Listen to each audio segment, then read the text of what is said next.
Personal Financial Workshop on Mutual Funds, Loan Management, Personal Finance on November 16 and 17. Register now. Hi guys, welcome to I dream. నేను మీ Chanakya. And రీసెంట్గా దివాళీకి అయితే మన టాలీవుడ్లో 3 super hits వచ్చేసి అందరూ full హ్యాపీగా ఉన్నారు. ఇండస్ట్రీ అంతా చాలా హ్యాపీగా ఉంది. కానీ అందులో ప్రత్యేకంగా ఒక మూవీ మాత్రం అందరినీ హత్తుకుంది. ఆ మూవీనే లక్కీ భాస్కర్. మనీ ఎలా సంపాదించాలి, మనము వెళ్తున్న లైఫ్లో ఎప్పుడు ఆగాలి అనేది ఒకటి మాత్రం అందరికీ బాగా నచ్చింది. అసలు వీటి గురించి, అసలు ఆ మూవీలో ఉన్న మెయిన్ పాయింట్స్ గురించి ఈరోజు డీకోడ్ చేద్దాం.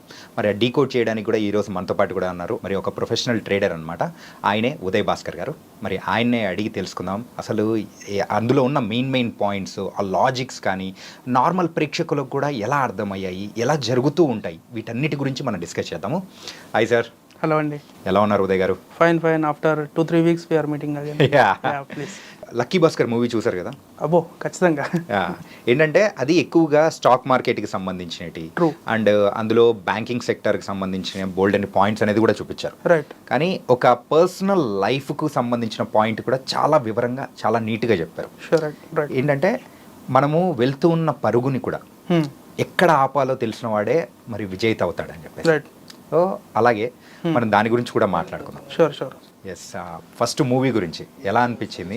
చాలా బాగా అనిపించింది మూవీ. ఎందుకంటే ఒక మూవీని మనం ఎప్పుడూ ఎంటర్టైన్మెంట్ పాయింట్ ఆఫ్ వ్యూలోనే చూస్తాం.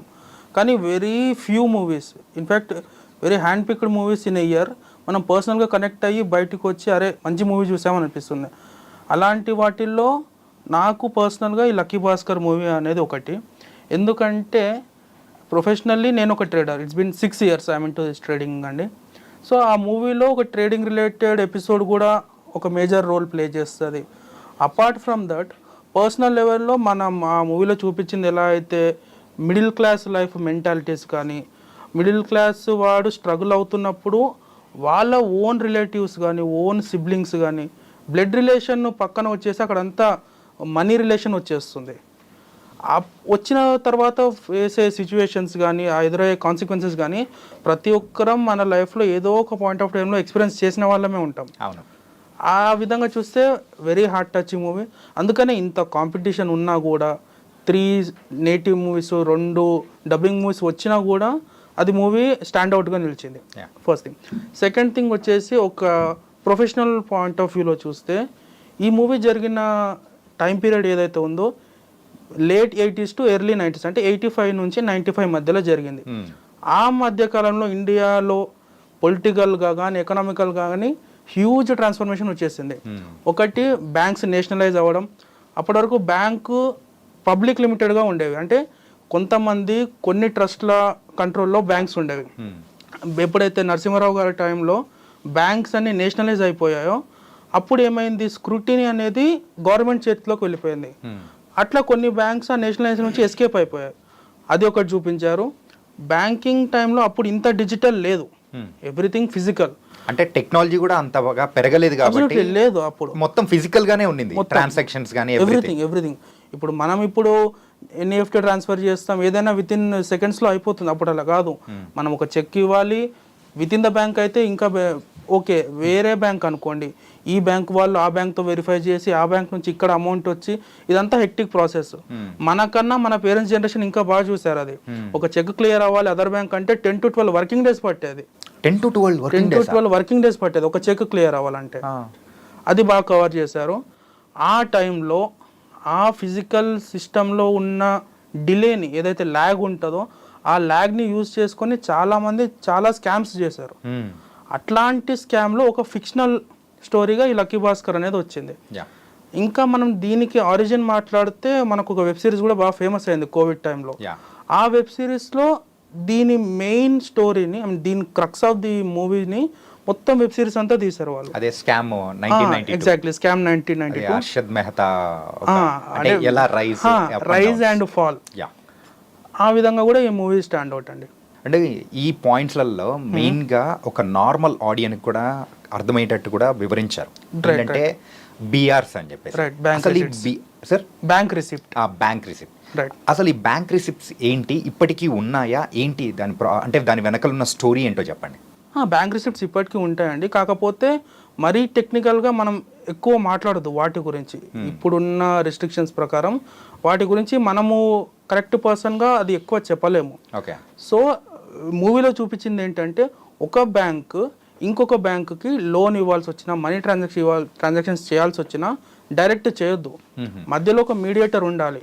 ఆ మీడియేటర్ ఈ హోల్ ట్రాన్సాక్షన్ లీడ్ చేసినందుకు అతను ఒక పర్సంటేజ్ ఛార్జ్ చేస్తాడు. ఓకే. ఆ పర్సంటేజ్ ఛార్జ్ చేసి ఏం చేయాలంటే జస్ట్ ఒక క్లియరెన్స్ బాడీ, అతను ఇక్కడ తీసుకోవాలి అక్కడ ఇవ్వాలి. కానీ అతను ఇవ్వకుండా ఆ మనీని మార్కెట్లో పంప్ చేసి ఆ పర్సన్కి ఇంట్రెస్ట్ ఉన్న షేర్స్ని ఇన్ఫ్లేట్ చేయడం అంటే పంప్ చేయడం, అంటే లేని డిమాండ్ని క్రియేట్ చేసి షేర్స్ పైకి వెళ్ళి మళ్ళీ అతనికి ఇప్పుడు జనరల్గా షేర్స్ ఎట్లా వర్కౌట్ అవుతాయి అంటే డిమాండ్ అండ్ సప్లై. ఎప్పుడైతే డిమాండ్ ఎక్కువ ఉంటుందో సప్లై ఎంత ఉన్నా సరిపోనప్పుడు ఆ పర్టికులర్ షేర్ యొక్క ప్రైస్ పెరుగుతుంది.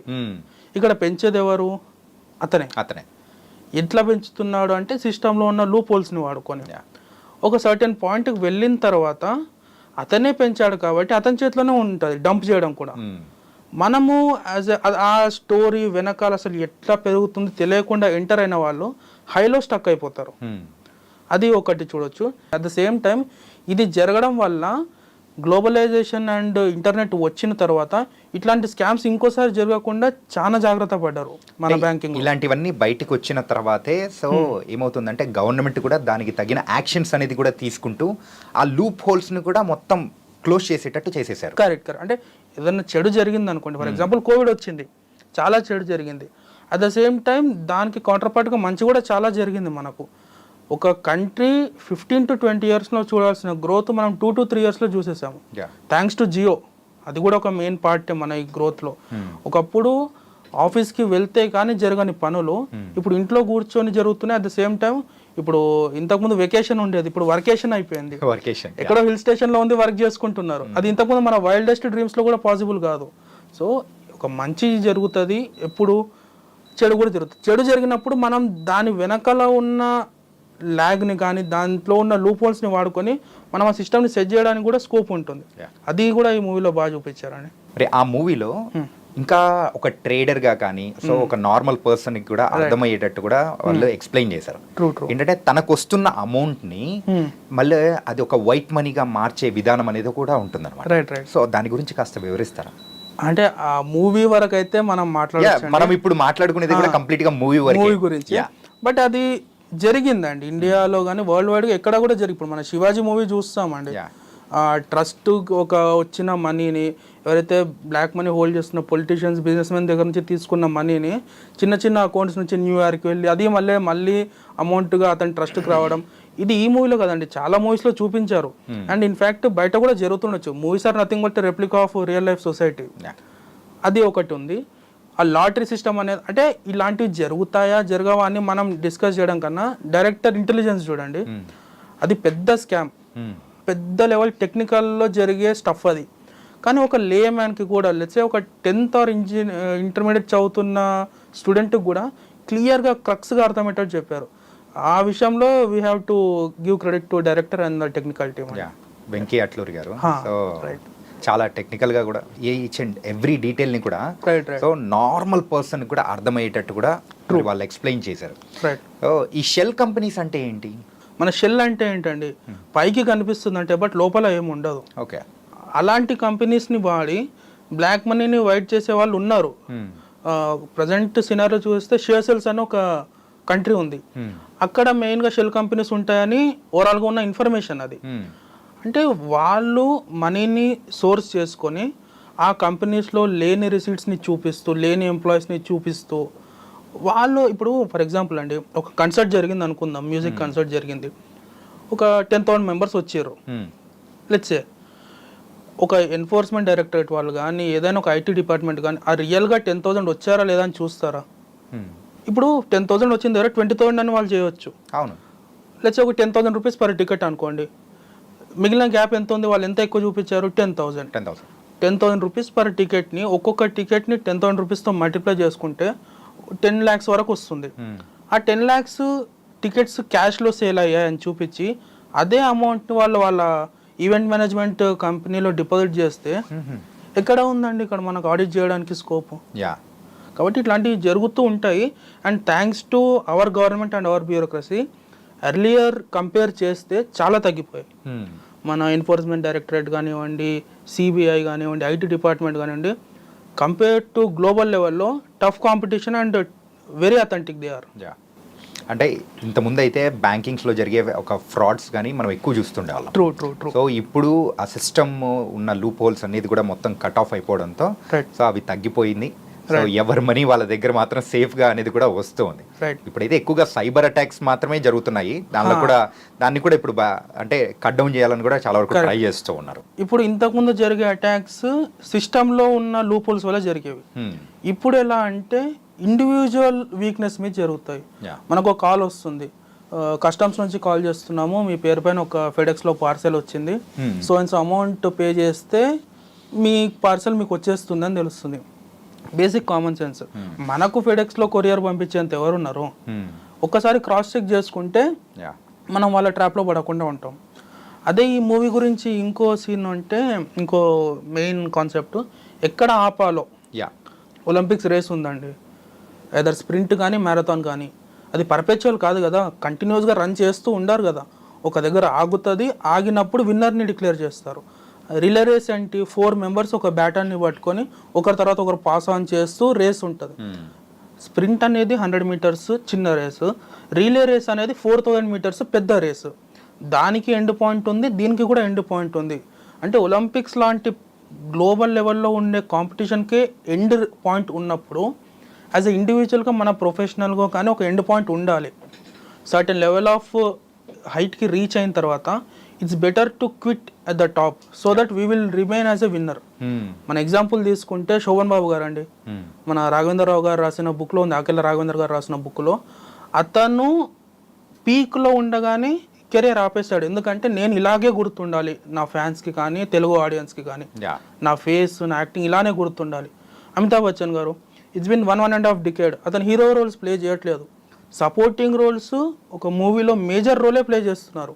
కల్కిలో మేజర్ రోల్, తాప్సీ గారిది ఒక మూవీ ఉంది pink, if I'm not wrong, pink, దాంట్లో కూడా ఒక మంచి మేజర్ రోల్ ఉంది. చిరంజీవి గారి మూవీలో సైరా నరసింహారెడ్డిలో కూడా గురువు గారుగా ఉన్నారు. అంటే చిరంజీవి గారికే గురువు గారు రోల్, బట్ హీరో కాదు అతను. కానీ పెద్ద పెద్ద వాళ్ళు సక్సెస్ఫుల్ పీపుల్ ఎప్పుడు సక్సెస్ అవుతారంటే వాళ్ళు పీక్లో ఉన్నప్పుడు వాళ్ళ కెరియర్ని కానీ వాళ్ళ ప్రొఫెషన్ని కానీ పక్కకు వచ్చి నిలబడి ఆడియన్స్గా చూస్తున్నప్పుడు వాళ్ళు మనకు సక్సెస్ఫుల్ పీపుల్గా గుర్తుంటారు. ఓకే, అది ఈ మూవీలో బాగా చూపించారు. ఇలాంటివి ఒక యాజ్ ఎ నార్మల్ పర్సన్కి అప్లికబుల్ చేసుకోవాలంటే సో మీరేం చెప్తారండి? నార్మల్ పర్సన్కి అట్ ద సేమ్ టైం నా ప్రొఫెషనల్ ట్రేడింగ్లో చూస్తే ఒక ట్రేడ్ ఎంటర్ అయ్యేటప్పుడు స్టాప్ లాస్ అనేది ఫస్ట్ డిసైడ్ అవుతాం. మనం లాస్ట్ వీడియోలో మాట్లాడుకున్నట్టు లెట్స్ ఒక 20 lakhsతో ట్రేడ్ ఇనిషియేట్ చేసాం, 50,000 లాస్ వస్తే ఐ విల్ ఎగ్జిట్. అది ఒక క్లారిటీ ఉండాలి first thing. At the same time ఎంత ప్రాఫిట్ వస్తే ఎగ్జిట్ అవుతావో కూడా తెలిసి ఉండాలి. నేను 20 lakhsతో ఒక ట్రేడ్లో ఎంటర్ అయ్యాను, 50,000 లాస్ వస్తే ఎగ్జిట్ అవుతాను. At the same time 1 lakh profit వస్తే కూడా నేను ఎగ్జిట్ అవుతాను. 1 lakh ప్రాఫిట్ వచ్చినప్పుడు మనం అలానే చూస్తూ ఉన్నాం, అది 1,20,000 అవుతుంది, విల్ బి హ్యాపీ.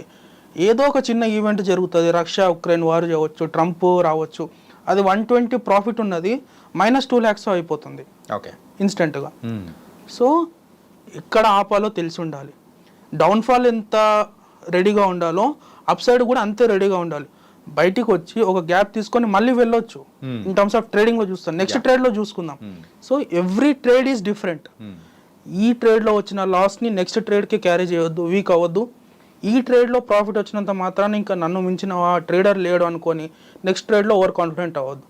మెయిన్గా అయితే బిజినెస్ ఎవరైతే చేస్తూ ఉంటారో వాళ్ళకి మాత్రం మీరు చెప్పింది ఒక మంచి అవకాశం, ఒక సూత్రంలా మాత్రం బాగా పనికొస్తుంది. ఏంటంటే ఎప్పుడైతే ఆపాలో తెలిసినోడే గొప్పోడని. ఇంకొక విషయం అనేది కూడా మనం మాట్లాడుకోవాలి. సో ఒక గొప్ప బిజినెస్ మ్యాన్, ఒక బిలీనియర్, సో ఆయనకు ఉన్నది కూడా ఒక అంటే ఎక్కువ సంపాదించి సో అక్కడ ఎక్కడ ఆపాలో ఆపేసి తర్వాత తన ప్యాషన్ వైపు అడుగులేసాడని కూడా మీరు అన్నారు. అంటే ఏంటంటే ఆ పర్సన్ నేమ్, ఆ కంపెనీ ఏంటో నాకు గుర్తు రావట్లేదు, సో ప్లీజ్ దాని గురించి కూడా చెప్తాను. అతని నేమ్ వచ్చేసి జో ఆరిగన్ అండి, సబ్జెక్ట్ కరెక్షన్ మా ప్రొనౌన్సియేషన్. అతను షటర్ స్టాక్ అని మనం చూస్తూ ఉంటాం గూగుల్ ఇమేజెస్లో, వాళ్ళు పేటెంట్ ఆర్ఎల్స్ రైట్స్ ఉన్న ఇమేజెస్ని పబ్లిష్ చేస్తుంటారు. అతను ఆ కంపెనీ ఫౌండర్. ఒక స్టేజ్ వచ్చాక ఈ రీచ్ ద బిలియనియర్ స్టేటస్. అట్లా వచ్చిన తర్వాత $560 million సంథింగ్ అమౌంట్కి అతని కంపెనీని సెల్ చేసి he has quit that profession. అయిపోయింది. $560 million కన్నా ఎక్కువ సంపాదించి ఏం చేస్తాము? లెట్సే ఒక $10 million ఉన్నవాడు ఆడిలో వెళ్తే 560 million ఉన్నవాళ్ళు మెజారిటీలో వెళ్తాడు. అతను వెళ్ళే రోడ్ ఒకటే, అతనికి పడే టోల్ ఒకటే. 120 కన్నా ఎక్కువ స్పీడ్తో వెళ్ళలేడు కదా మనం 20 crores కార్తో వెళ్ళినా కూడా. సో ఒక స్టేజ్ వచ్చిన తర్వాత money is nothing but materialistic. So అతను ఏం చేశాడు, కంపెనీని అమ్మేసి, అతనికి చిన్నప్పటి నుంచి ఫోటోగ్రఫీ అంటే ప్యాషన్ అంట, అటు సైడ్ వెళ్ళిపోయాడు. మనీకి ఇబ్బంది లేదు. ఇప్పుడు కొంతమంది ఉన్నారు లైఫ్ లాంగ్ సంపాదిస్తూనే ఉంటారు. అంటే ఆబ్వియస్లీ మన నెక్స్ట్ జనరేషన్స్కి ఉంచాలి, బట్ ఎంత ఉంచినా నెక్స్ట్ జనరేషన్స్ అది క్యారీ చేస్తారా లేదని గ్యారంటీ లేదు కదా. సో అదే అండి, ఇప్పుడు మనం అంతా డిస్కస్ చేసినట్టు ఈ లక్కీ భాస్కర్ మూవీ ఏదైతుందో, ఆబ్వియస్లీ ప్రతి ఒక్కరూ రేస్ స్టార్ట్ చేయాలి. ఎంత అగ్రెసివ్గా స్టార్ట్ చేసామో అంతే అగ్రెసివ్గా రేస్లో ఉండాలి. At the same time most important thing అంటే పీక్లో ఉన్నప్పుడు బయటికి రావాలి. ఇక్కడ ఆపాలో తెలిసిన వాళ్ళు అసలైన సక్సెస్ఫుల్ అనేది ఈ డైరెక్టర్ బాగా చెప్పారండి. కేవలం నార్మల్ ఒక మూవీ స్టోరీగానే కాకుండా ఒక లైఫ్ కూడా ఒక మంచి లెసన్ అనేది కూడా ఈ మూవీ ద్వారా కూడా మనకు అర్థమయ్యేలా చేశారు. సో రేస్ ఎప్పుడు మొదలు పెట్టామనేది కదా, ఆపడం అనేది తెలిసినవాడే మరి అసలైన విన్నర్ అని చెప్పేసి. సో దీని గురించి కూడా, ఎందుకంటే యాజ్ ఎ ట్రేడర్గా మీరు ఉంటారు, సో మీ దగ్గర నుంచి మీకు ఎలా అనిపించింది? సో మీ ప్రొఫెషన్కి దగ్గరగా ఉన్న మూవీ కాబట్టి మిమ్మల్ని తీసుకొని వచ్చాము. సో మీరు కూడా చాలా చక్కగా వివరించారు. So thank you so much. Thank you Chanakya గారు. Thank you. మరి మూవీలా చూస్తే ఒక రకంగా ఉంటుంది, అది మన లైఫ్లో మరి వాటి నుంచి గుడ్ థింగ్స్ ఏదైతే నేర్చుకుంటే ఎంత బాగుంటుందో అనేది లక్కీ భాస్కర్ మూవీ ద్వారా కూడా మనకు అర్థమైంది. సో మరో ఇంటర్వ్యూతో మళ్ళీ కలుద్దాం. అంతవరకు take care. This is your Chanakya.